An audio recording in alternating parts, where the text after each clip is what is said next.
one of the most simple models that you can learn to use in your training, ultimately to help you make progress and feel good and enjoy lifting and get stronger, is the fitness fatigue model. So it's basically like there's two things that are happening as a result of training, right? And this is one of many models that can be really useful for training well and getting stronger, getting healthy, all the good stuff, right? So when you perform a bout of exercise, or what I'm going to call training for the rest of this time, you are benefiting from that in so much as it is stimulative in a positive way. Like, it is sufficiently challenging to invoke some amount of fitness, which fitness essentially means like it's going to make you a better human, a more capable organism, right?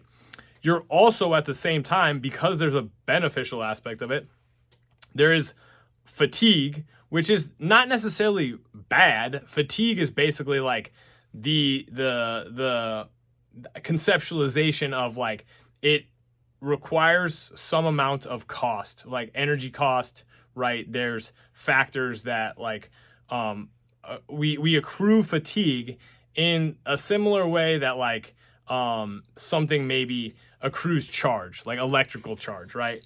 And so what we want to do is we want to do challenging work that has positive benefits in the form of fitness, but we also need to just respect that we're also accumulating fatigue, and too much fatigue over time like can break us down, right? That's why rest and recovery are a big factor in ultimately making progress. The tricky thing is that as you get more and more fit, you actually have to do more and more work to drive adaptation, right? And you're actually typically better able to recover from that work. And there's individual factors in this stuff. I think one of the things that is tricky, and I see people doing a lot, is they basically let their expectations about their recoverability affect their training in such a way that it's not advantageous, right? So it's like they start telling themselves, well, I don't really recover very well from training, so I need to do like low fatigue training. And like that may be true, but also you could just be setting yourself up for not recovering very well. Like you could just set yourself up to not do a very good job of training, right? And so you really got to get more objective about what you're trying to do and what you are doing, and start to analyze it and be like, is this adequate for driving the adaptations that are going to take me where I want to go? And if it is, then you need to trust that process and don't throw in more crap and don't try to beat yourself up, because I think most people are going to benefit from a high level of activity, but a high level of activity at really high intensity all the time is going to accrue a ton of fatigue that's not necessarily useful, right?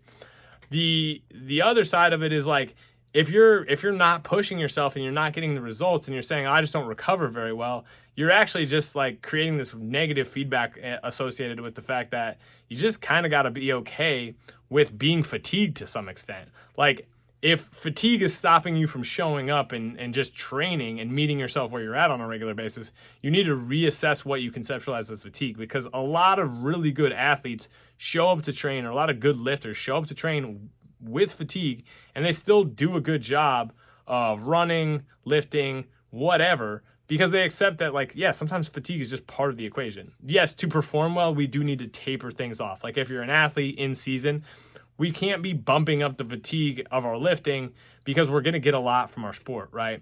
So learning to navigate the fatigue involved in the training process is really powerful, but don't make it into this weird expectation that you're never going to have fatigue, or that if you have fatigue going into some workouts, you can't perform well, because that's simply not true. You can perform really well even despite some fatigue. So fatigue's not the enemy, but you do have to manage it, and that's the important thing to remember. That's all I got for today. Peace.